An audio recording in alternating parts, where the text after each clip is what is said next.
Hi, I'm Tony. I'm an author, presenter at Sky Sports, and years ago I went to the jungle and got ill. Very ill. So this is my podcast adventure to find more energy. It's packed with biohacking, science, health tech, supplements, and some of the most well-known experts on the planet. This is something I spent 4 months of my life doing with electrodes glued to my head so that you can do a lifetime worth of meditation. Decide what you don't give a fuck about, which is something you don't care about. Some of it gets quite out there. I had some stem cells sent up to my house that I had stored, and then I injected myself with mannitol. And we even hack hangovers. Alcohol is poisonous. So is water and oxygen in the wrong dosage. So that's my podcast, Zestology. Live life with energy, vitality, and motivation. And today, a topic that is close to my heart, and that is probably mainly because I think I'm, a fairly anxious person, and I don't mind admitting it. And today, how you can own anxiety so that it doesn't own you. Dr. Tracy Dennis-Tiwary's book is all about anxiety, and she's a celebrated expert in this area. She's not a self-help author. As she says to me in this interview, it's not self-help, but there is a lot that you'll learn from it, sort of a bit like self-help, even if it's not fully self-help.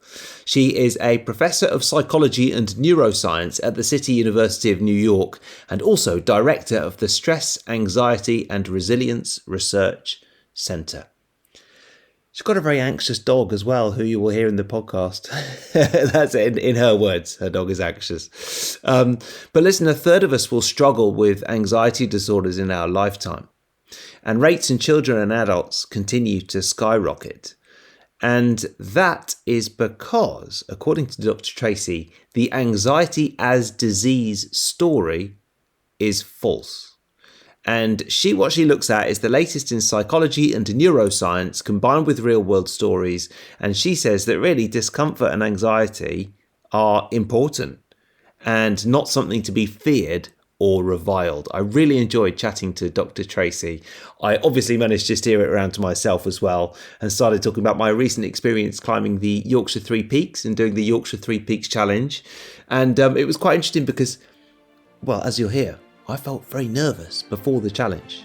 But here is Dr. Tracy Dennis-Tiwary on Zestology.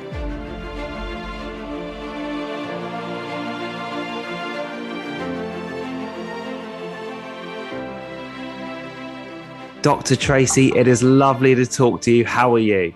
I'm great. Pleasure to be with you, Tony. Good. I've been really looking forward to talking to you because I feel like someone who anxiety is slightly more on my radar compared to some people. You know what I mean? I just tend towards the anxious at times. and sometimes I think, why is it good for me? I think I'd like less of it.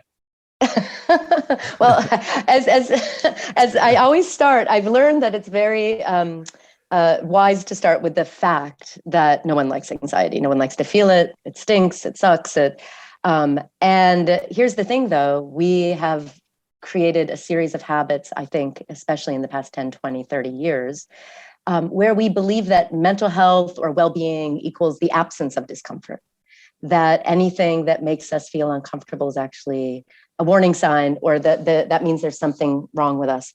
And what I really talk about in the book, and I take now as sort of a mission in my life, honestly, is to correct this misunderstanding, because we mental health professionals in particular have been guilty of promulgating that idea.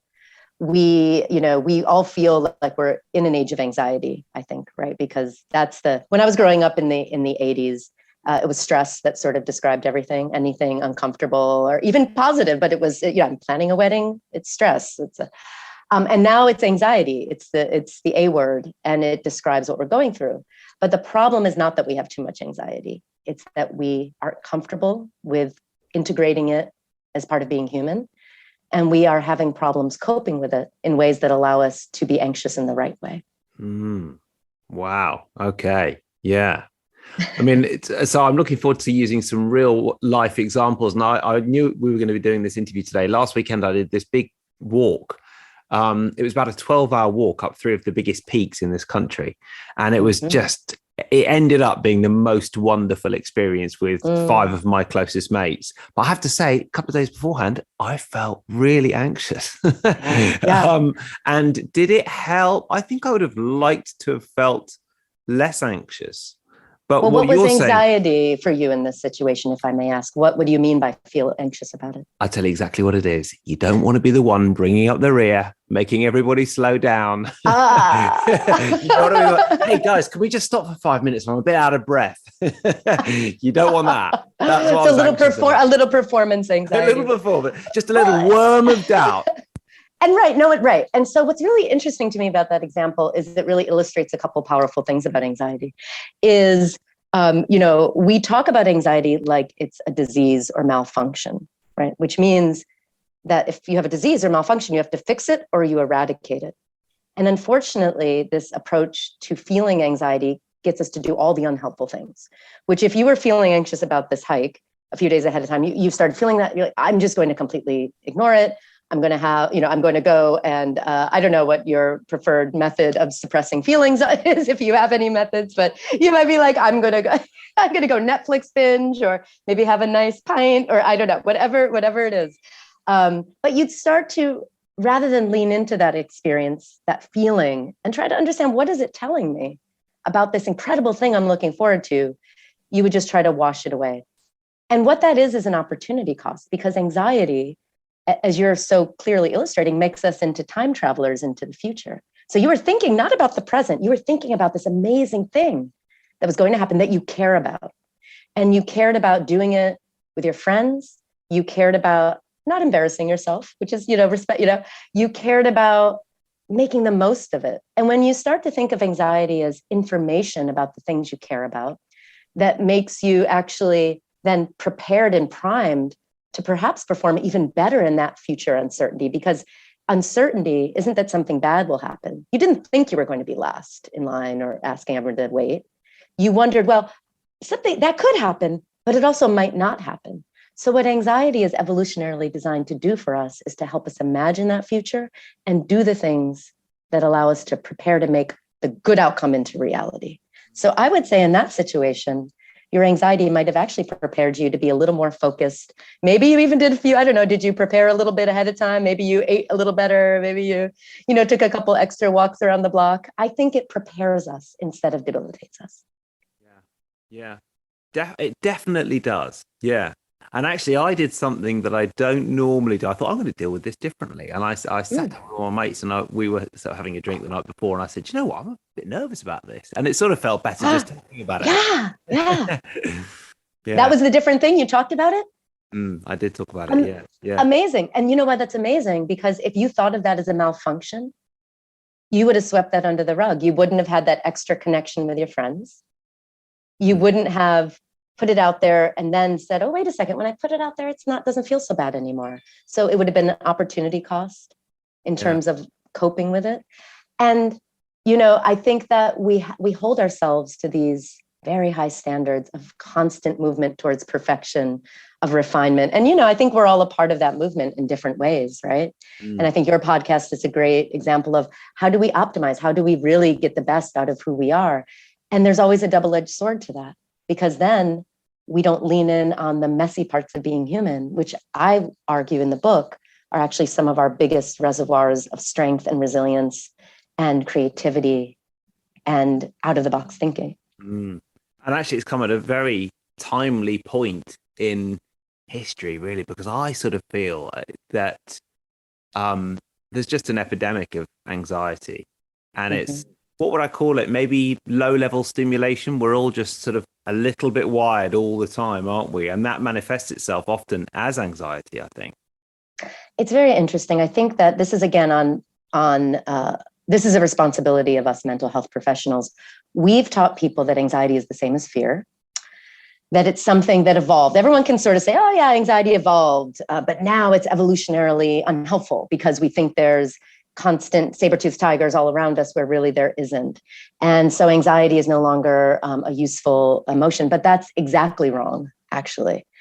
And the first thing to unpack with that is that anxiety is not the same as fear. So fear is if a saber-toothed tiger were to actually be leaping at you. I can never remember if humans and saber-toothed tigers coexisted. I think they did. but it's as if, right? It's that in the moment, it roots you, it anchors you to the present threat. And you are not uncertain. You are absolutely certain that something is lunging at you. And fear prepares you with fight and flight. But anxiety is so much more than what I call the 3 F's: fear, fight, and flight. Anxiety, because it's apprehension about an uncertain future, requires a triumph of human evolution, which is our ability to imagine and simulate the future in exquisite detail, to prepare for it, to think about it.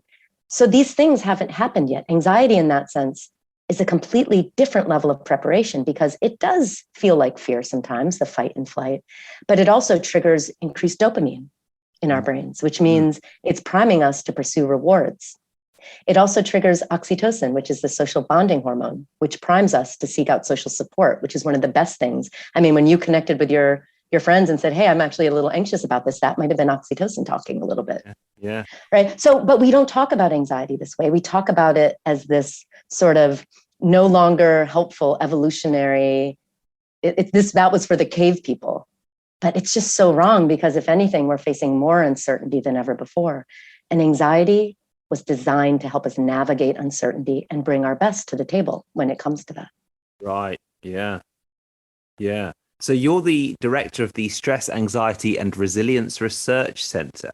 Correct. And I'm fascinated to know what sort of research you do there. Well, and that, under that umbrella is really the research I've been doing in my lab for the past 20 years. That lab is called the Emotion Regulation Lab. And emotion regulation, people know that term now. It's really this idea that we can change, we can modulate, we can turn up and down our experience and expression of emotions. And when we do that, and how we learn to do that across development determines our mental health. And for a long time, we thought there were just good and bad ways of regulating emotions. And, you just have to control emotions. And there was this feeling almost that as soon as you had an uncomfortable feeling, you better do something about it. Even now, when we talk about anxiety, we say, well, sometimes anxiety is good, but really, as soon as you feel it, let's manage it. And this is this dialogue that I've been a part of for 20 years. But the truth is, emotional health is really only about one thing, which is flexibility, which is being able to meet the demands of a moment without rigid habits and with flexibility of emotion, so that sometimes we do need negative emotions. Sometimes when we're about to get on a podcast with a smart person across the Zoom screen from you, and you feel like, I really need to focus. I need to bring it in this situation. Feelings like anxiety, nervousness on that spectrum, they prepare you. Even everything is from something as simple as my heart beating a little faster, sending oxygen to my brain, from making me realize that I really care about this. So I'm going to prepare ahead of time, or make sure I have enough time to be present in this moment. Those are the signals that actually, the kinds of things I've studied for a couple decades, when it goes right, when we can use our emotions almost in an alchemical, transformative way, but also when they start to get in our way. So yes, I would never deny the existence of anxiety disorders. Far from it. I've devoted most of my professional life to understanding how to prevent, treat, to lower barriers to access for good mental health treatments as well, including digital therapeutics and all sorts of other options. But not all anxiety is an anxiety disorder. And we no longer really, I think we've started to lose the ability to tell the difference. Okay. Wow. Yeah. Interrupting this podcast for one moment to tell you that today's podcast partner is Mass Zymes, and a free bottle of Mass Zymes as well. If you suffer from any digestive complaints, if anything's not quite right in the gut area, gas, bloating, cramping, or anything else, even when you feel like you're eating healthily, then you can get a bottle of Mass Zymes for free. You can go to masszymes.com/zestology-free. It's masszymes.com/zestology-free. So what it contains is astrazyme, which is a proprietary all-natural plant-derived compound extracted from Panax ginseng and astragalus, and it boosts amino acid absorption by 30 to 60%, basically helps you break down your food better. It's a 17 enzyme full spectrum formula, 5 different types of protease as well. Really, what you want to be doing is taking one of these while you eat, and generally breaking down the issues that you might be suffering from with digestive issues like gut problems, bloating, cramping, and so on. You can go to masszymes.com/zestology-free. I mean, you know that I'm a mega fan of the company Bioptimizers, and they are my podcast partners this week. And I'm a huge fan of enzymes. I just cannot tell you enough how important it is to be taking enzymes. And I definitely take these pretty much twice a day, lunch and dinner. masszymes.com/zestology-free, and you will automatically get access to your unique coupon code to claim your free bottle. Limit 1 per household. Offer is valid while supplies last. You're going to love this product, I think. And what if you don't? You haven't lost anything because it's free. masszymes.com/zestology free, all one word. And if you're in the UK, I'm sorry, I don't think this is valid for you. But if you're in the US, it is. The good news is, if you're in the UK, you can buy it anyway. And you can go to bioptimizers.co.uk and use that code Zestology10 for 10% off. That's it. Back to the show. So practically speaking, we're looking at these two different forms of anxiety then. One that really tells us that actually something's important is coming up. And I definitely know that from my career as a broadcaster. It can almost be quite debilitating getting nervous before a big presentation or being on TV doing something or other. But I know that I know that's what makes me do well. But then there's the other type, which is not necessarily a disorder, but just when you're anxious about something that doesn't require anxiety, but you're anxious anyway. That's the other bit. That's the bit that I think a lot of us would love to just be able to turn down the dial a bit on. Yeah. And already you've put your finger on something very important, that anxiety is not a light switch up and down. It's on a dimmer switch, right? So it is a spectrum. And there are a couple things, really interesting things you said there. Let me start with this difference between anxiety and anxiety disorders. So anxiety is an emotion. It can be very intense and it can be frequent, but we don't diagnose an anxiety disorder until the ways that we're coping with those experiences of anxiety are getting in the way of living life. So for example, say you have a job as a broadcaster, but your anxiety becomes so overwhelming, and the ways you cope with that anxiety, for example, you might start avoiding doing your job. You might start to drink very heavily the night before, and then you feel like crap the next morning and you can't perform at your best. You start to do these things typically characterized by avoidance or suppression that always make anxiety worse. And so over time, these unhelpful ways of coping are actually what's getting in your way. It's not the anxiety per se. Okay. And so really if I had to boil down the one goal of my book, it would be to ask people to just for a moment consider that they don't have to avoid, suppress, and hate their anxiety. Because when you start to be more curious about it, when you start to say, oh, it's not always a warning signal, you start to do more helpful things and fewer unhelpful things when it comes to coping with anxiety. But right now we've created the conditions where we're always doing the unhelpful things. There's a beautiful study I want to briefly describe that sort of shows the power of this mindset shift. It was by Jameson and colleagues in 2013, came out of Harvard University, and they invited clinically anxious people into the lab. And these are folks who suffered from social anxiety disorder. The key characteristic being they fear public humiliation and judgment. And so folks often with this anxiety disorder start to get stuck at home. They don't go to their job. They have performance anxiety, as you were mentioning before.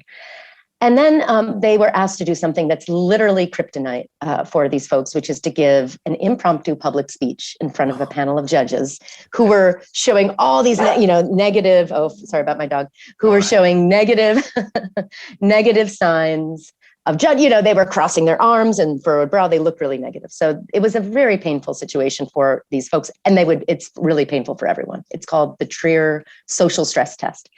But then for half of this group of socially anxious people, they taught them something about anxiety. They taught them to think of anxiety as an ally.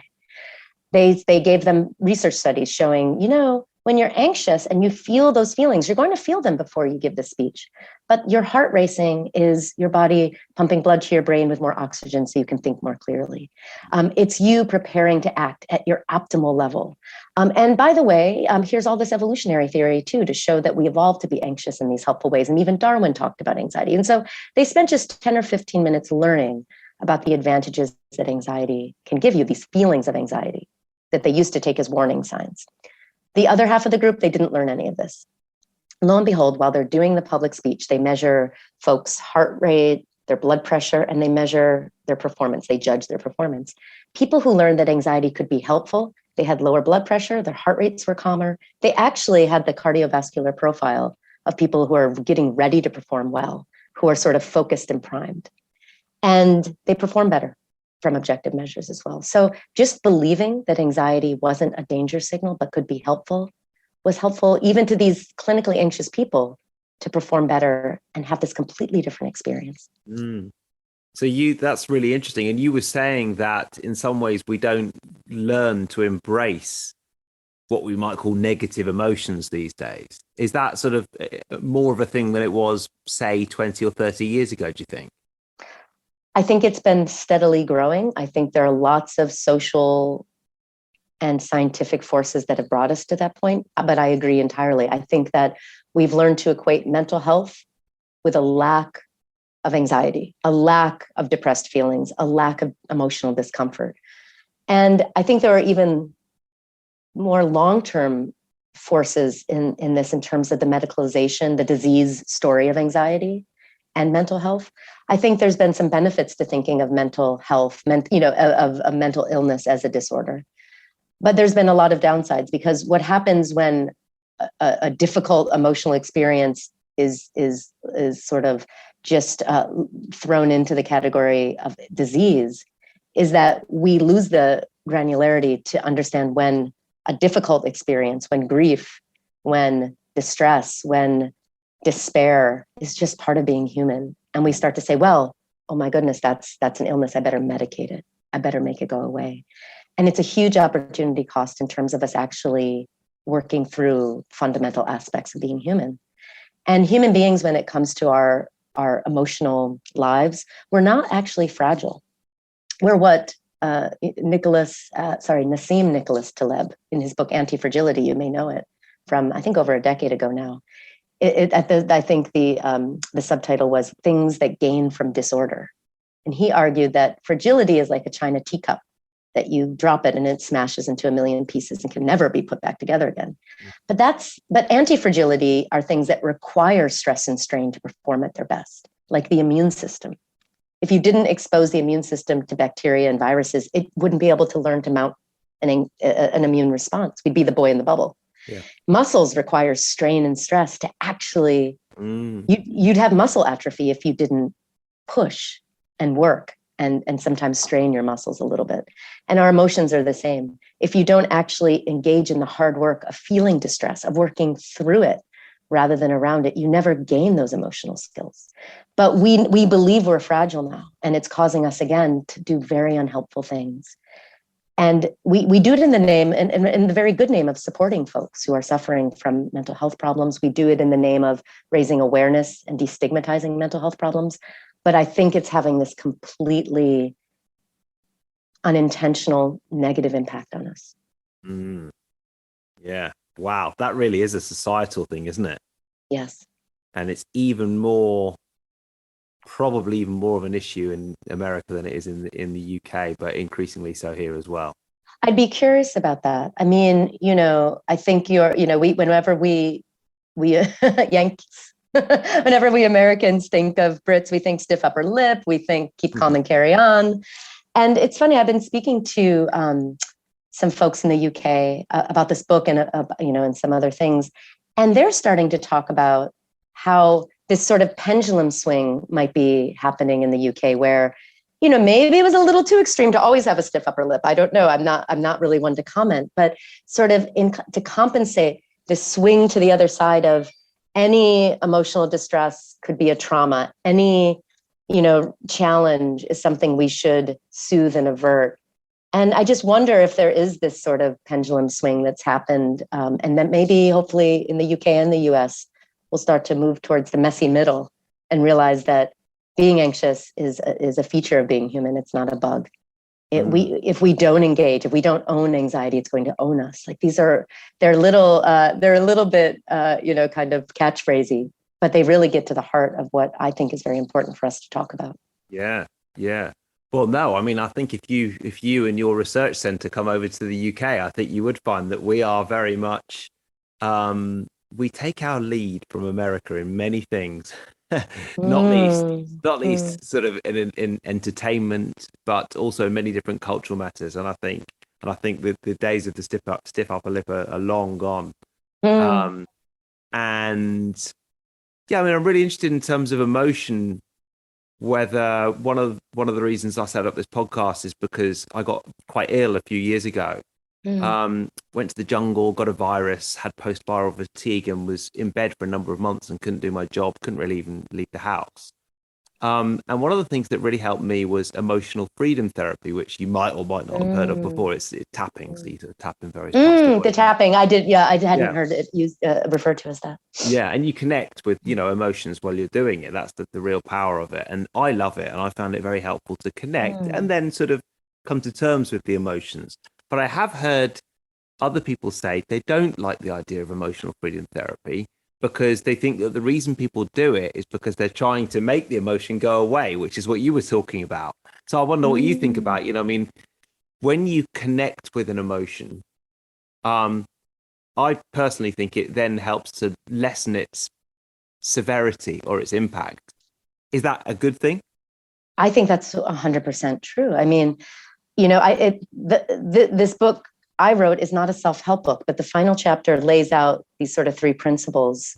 What does it mean to be anxious in the right way? I start the book and end it with a quote from Kierkegaard. Forgive me for quoting Soren Kierkegaard from 180 years ago. But he said something fundamental. He said, "Whosoever learns to be anxious in the right way has learned the ultimate." Right? He didn't say go around it. He didn't say fix it. He said, be anxious in the right way. And the first step in how we can be anxious in the right way has to be to listen to it. We have to engage it because anxiety, like all emotions, are information. Yeah. They tell us what's going on in the world relevant to ourselves, and very quickly. That's why they're so evolutionarily primed. That's why Darwin, in his 3rd book in his trilogy on evolutionary theory, it was the expression of emotion in man and animals. It was all about emotions. Yeah. But the first step is that you try to figure out, well, what is that information? Sometimes it's too free floating. Sometimes we're not there yet. We can't listen to it. But I don't know a lot about tap therapy and that approach, although I know it's been around for a long time. But I think if what it's serving to do is to say, okay, take a step back, give yourself space to experience what that emotion is, listen to the information it might have to tell you, right? And figure out if it's useful. Yeah. And when it comes to anxiety, it's always information about the future. It's what's coming around the bend. What do you want? The flip side of anxiety is hope. What do you hope for? Because when you're anxious, it's not like despair, actually. Despair, you lose that hopefulness, that belief that you can affect your world.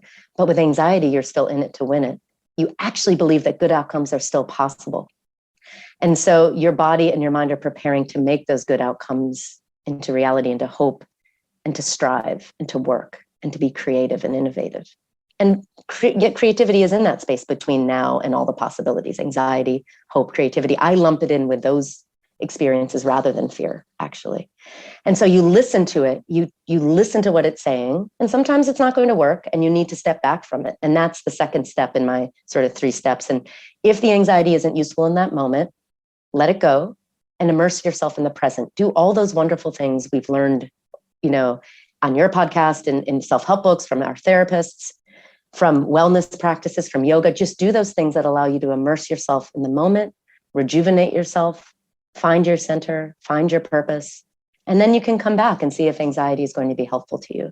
Because I don't think we should be anxiety addicts, always trying to rev up anxiety and be super high performing type A, cliches. I think it gives us such valuable information and energy because I mean, anxiety is this incredibly active, energized emotion. It's not like sadness. Sadness tells us to rest and recover. right? It lets us take a step back. But anxiety is activating and energizing. And so then the third step after you've listened to it, let go if it's not helpful, is to then, if it's useful, link it to purpose, help it drive you towards what really matters in life, which means, and in this, I think a lot about younger kids. I'm pushing 50 now. And I think about Gen Z, and we Gen Xers are always hating on Gen Z, and we say, oh, those kids, they're so fragile, they're so self-indulgent. We say all these things about them, but they've been handed this really messy world, and we really haven't given them tools to hope and a future that really seems possible. But they're persisting, and there's some incredible kids, the kids who are finding their way through the social media death valley of meaninglessness, who are finding their way through, climate change, staring down at them and thinking there might not be a future. In the United States, like, what's the American dream anymore? Right? We used to be able to believe you work hard and you can build a future. We've sort of taken that away from kids. But kids are still persisting. And what they're finding is that maybe I'm not a product to be sold on social media with just likes and shares. Maybe I have to completely reject that and think about what actually gives my life meaning. And I think a lot of kids are doing that. And anxiety can be our helpmate on that. It can point us like a North Star towards what matters, towards what we care about. It doesn't have to be debilitating when we actually own it and negotiate with it like any ally. Allies aren't always easy, but you can negotiate with them. Yeah. So you've written a book. It's not a self-help book, but I bet you're getting plenty of requests for advice after having written it. My only advice is be curious about anxiety. Consider, and that's really the whole purpose. Really, the book is sort of what I think has to be we have to delimit the starting point for all the other great self-help books and therapies and podcasts and everything else to work. Until we change our mindset about anxiety, those things won't be able to help us as much. So in that sense, it is a self-help book. It's just one single nudge mindset shift. Just consider that anxiety is like a wave. And yes, you can drown in it, but you can also ride it, and you can even learn to surf it. It's skills. You can work with this confounding emotion. Yeah. So when did it come out, the book? It came out, oh my God, it seems an eternity ago. It came out May 3rd. Yeah. Just a few weeks ago, right before. I was very disappointed it didn't come out May 4th. So I could say May the 4th be with you, because I am a sci-fi nerd. So, it's a few weeks ago now. Yeah, great. And I saw on your Instagram, there was a big sort of launch party. And your dog obviously enjoyed the launch party as well. Oh, he did. And he's a very anxious dog, by the way. Nochi, come here, baby. Come here, sweetheart. Sorry about that, Tony. No problem. Now, the questions that I ask everybody are, what is one book that you would recommend? And I'm really looking forward to hearing what you say. And what is one tip for living with more energy? So one of the books I would highly recommend, it's a little old now, but I love sci-fi, as I mentioned. And Stanley Kim Robinson is one of our great sci-fi writers. He wrote a book called Ministry for the Future. So being a future-oriented thinker, I really love that. And really, it's all about climate change. And I read a fascinating article just the other day where he's one of the few utopian sci-fi writers. He's very committed to ecological making right choices and the real threat of climate change. And he's actually, I think, unfortunately, maybe going to leave sci-fi writing for the time being as he devotes himself to that. But it's a brilliant, fascinating book. And it actually envisions a world where we do something about climate change. And it's excellent, top-notch sci-fi. So I would recommend that. Okay, great. That's excellent. I like a bit of fiction recommendations as well. And then what about one tip for living with more energy and vitality? I think it's, know that energy and vitality is a series of habits and small nudges. You don't have to check off, 20 out of 20 boxes on your checklist. That just making one small step towards positive change is enough. And I think just taking the burden off ourselves and not holding ourselves to standards of perfectionism and just making one good choice every day is a great way to increase energy in our lives. Yeah, I think it's a nice way to think about it. It already starts to feel better. Or, failing that, CBD. I'm all for CBD. I'm all for it. I mean, CBD doesn't actually really, I don't really notice it very much. Very mild effect, isn't it? But you just have to believe it helps. Exactly. Now, Tracy, just remind people where they can find the book and find out more about what you do. My website is drtracyphd.com, and you can read about the book there, and it links to all the places that people buy books, but also support your local bookstore. They're beautiful places. Great, Tracy. Really good to talk to you. Thank you so much for coming on Zestology, and maybe we'll connect again when you come over for Carfest. I'd love that. I'd love that, Tony. Thanks so much for speaking with you. It's been a pleasure.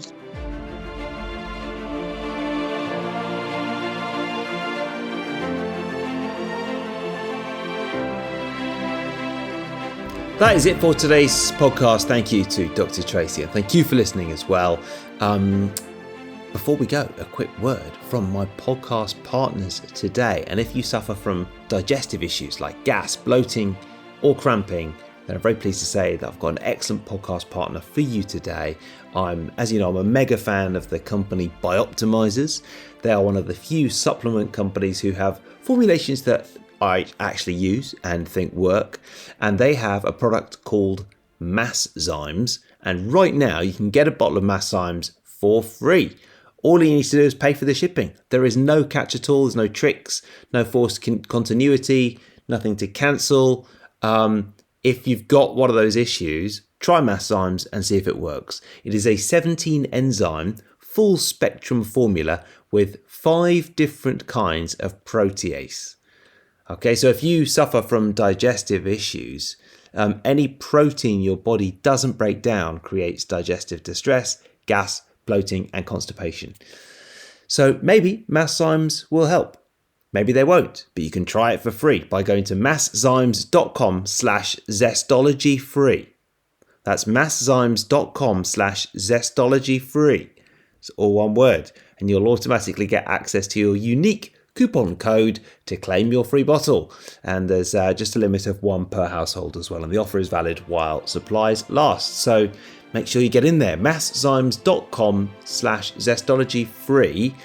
If you're in the UK, I'm not sure if you're eligible for a free bottle, but about half our listeners are US based and about half are UK based. So if you're in the US, you can get the free bottle. If you're in the UK, you can get it, but you just can't get it free. masszymes.com/zestologyfree. Thanks for listening. See you next time.